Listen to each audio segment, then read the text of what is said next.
Endi qiyomatning kichkina alomatlari ham bor. Bu alomatlar boshlandi. Sekinlik bilan mana ko'rib turibmiz. Shu alomatlar qanaqa alomat? Birinchisi, kishilarning boshiga shunday bir zamon keladiki, foiz yemagan, riboxo'rlik qilmagan odam qolmaydi. Foizxo'rlik qilmasa ham changi yuqadi. Buni qanday tushunamiz? Sizu biz riboxo'rlik qilayotganimiz yo'q. Foizxo'rlik qilayotganimiz yo'q. Lekin odamlarning oshiga boramiz, to'yiga boramiz. Odamlar baqadar imkoniyat bizni rozi qilishadi. Yeyotgan oshimiz nimani hisobidan bo'ldi? Qo'limizga kelayotgan pul nimani hisobidan kelib turibdi? Ustimizga kiygan libos nimani hisobidan keldi? Uni farqiga bormaymiz. Imkon qolmas ekan, saqlana olmay qolar ekansiz. Har tomoningizdan riboni changi yuqib turadigan bir zamon keladi. Alloh barakani ko'tarib qo'yadigan zamon shunda bo'ladi. Foizxo'rlik qilmasangiz ham uni changi yuqadigan zamon qiyomatning kichkina alomat. Ikkinchisi, qarindosh urug'chilik rishtalari uzilar ekan. Jigar, aka-uka, opa-singil har zamonda bir-birini ko'rganda salom berib qo'yadigan bir payt bo'lar ekan. Oqibat jigarchilik, qavm qarindoshchilik yuzaki bo'lib ketadigan, nomiga bo'lib ketadigan bir zamon keladi. Bu qiyomatning kichkina alomatlaridan bittasi. Uchinchisi, bir xil odamlar nihoyatda boy bo'lib ketar ekan, badavlat bo'lib ketar ekan. Bir xil odam nihoyatda faqir, kambag'al bo'lib ketar ekan. Bu narsa ham qiyomatning alomatlaridan, kichkina alomatlardan ekan. To'rtinchisi, ayrim erkaklarning qiblasi xotin bo'lar ekan. Qiblasi xotin degan so'zning ma'nosi ota ham, ona ham, aka, uka, jigar ko'rinmaydi. Xotinning gapi gap. Xotin xudoday bo'lib qoladigan, xotinning chizig'idan chiqmaydigan, qiblasi xotin bo'lgan zamon, ayrim erkaklarning sig'inadigan xotin bo'lgan zamon bo'lishi qiyomatning kichkina alomatlaridan bittasi. Beshinchisi, dinda ham kelishmovchilik bo'lib, aka, uka mazhab talashib bir-birini so'yar ekan. Haqiqatdan ham bor. Aka borgan masjidga uka bormasa, akani mazhabini uka tan olmasa, dinda, diyonatda kelishmovchiliklar, har xil gap so'zlar, masala talashish, bir-birini gapini uqtirish, ma'qullash holatlari bo'ladi. Bilinglarki, bu ham qiyomatning alomatlaridan bittasi ekan. Oltinchisi, umrdan baraka ketar ekan. Vaqt juda tez o'tar ekan. 1 yil, 1 oyday o'tar ekan. 1 oy 1 haftadek, 1 hafta 1 kundek, 1 kun xazonni yoqqaningizda qandoq kulga aylanib ketsa, shunchalik tez o'tib ketadigan bir zamon keladi. Bu ham qiyomatning kichkina alomatlaridan bittasi.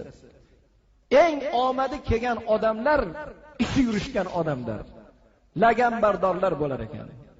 Odamlarga tavozu qiladigan, otasidan ham onasidan ham yuqori ko'radigan, Xudo duvoradigan odamlar, juda ham lagambardorlik qiladigan insonlarning omadi kelar ekan. Ishi yurishadigan zamon bo'lar ekan. Bu ham qiyomatning bitta alomatlaridan bittasi ekan. Shunda holat bo'lar ekanki, bandalarni amaliga qarab boshiga balo kelar ekan. Falon joyni sunan olib ketibdi, toshqin bo'libdi deb eshityapmiz. Shohimardonda suv o'tgan paytlar bo'ldi. Zilzila, yer yutish, o't ketish bejiz bo'lmas ekan. Boshimizda qilayotgan amalimizga qarab, o'zimizni fe'l atvorimizga qarab boshimizga balolar kelar ekan. Ogohlantiruvchi balolar kelar ekan. Ana shu balolarning kelishi ham qiyomatning alomatlaridan bittasi ekan. Xo'jayinimizni o'zimiz tuqamiz degan ekanlar. Sahobalar so'rashdi: "Ya Allohning rasuli, xo'jayinimizni tug'ish qanday bo'ladi? Qiyomatdan oldin shunday zamon keladi. O'zing tug'dirgan bolang senga otalik qiladi, aql o'rgatadi. O'zing tug'ib qoningda ko'targan qizing senga onalik qiladi, yo'l ko'rsatadigan bir zamon keladi.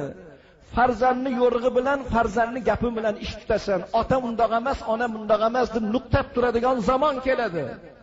Bilinglar, bu ham qiyomatning alomatlaridan bittasi. Va ayollarning soni ko'payib ketar ekan. Erkakdan ayolning soni ko'payib, bitta erkakka 50 ta ayol to'g'ri keladigan zamon bo'lar ekan.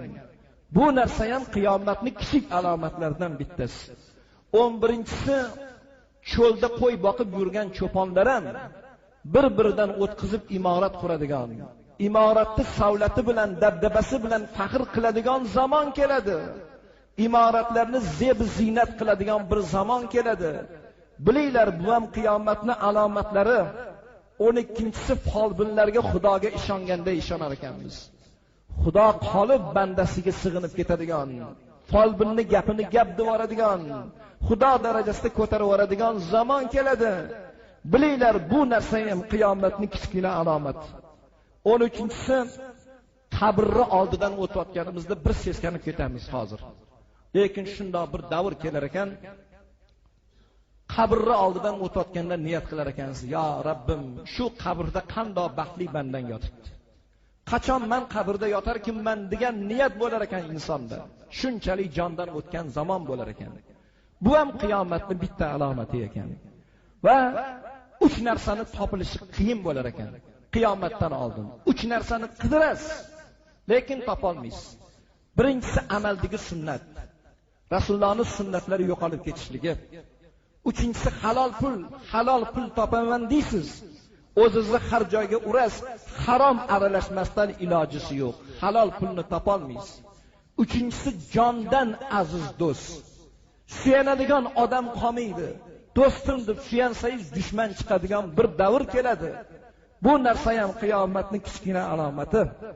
Va shu bilan musulmonni ichida g'arib bo'lib qolar ekan. O'zingiz musulmonsiz, lekin musulmonni ichida g'arib bo'lasiz. Musulmonning orasida yurib chiqishtirmaydigan zamon bo'lib qoladi. Gapirgan to'g'ri gaping yoqmaydi. Hayotni gapirsang, Qur'ondan, oyatdan gapirsang, o'sha gaping yoqmasdan turklab qo'yadigan zamon, odamlar noto'g'ri tushunadigan bir zamon bo'ladi.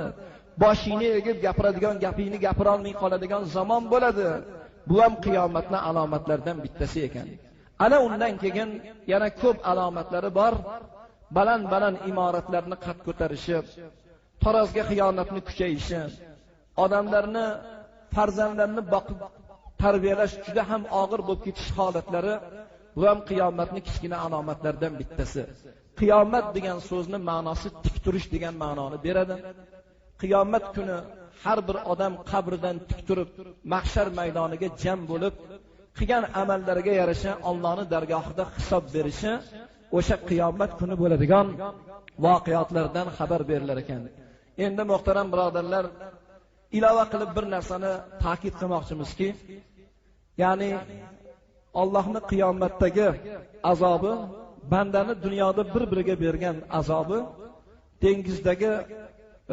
dengizdan tomchi emas ekan. Ya'ni bandani bergan azobi, Xudoni bergan azobini oldida dengizdan tomchi emas.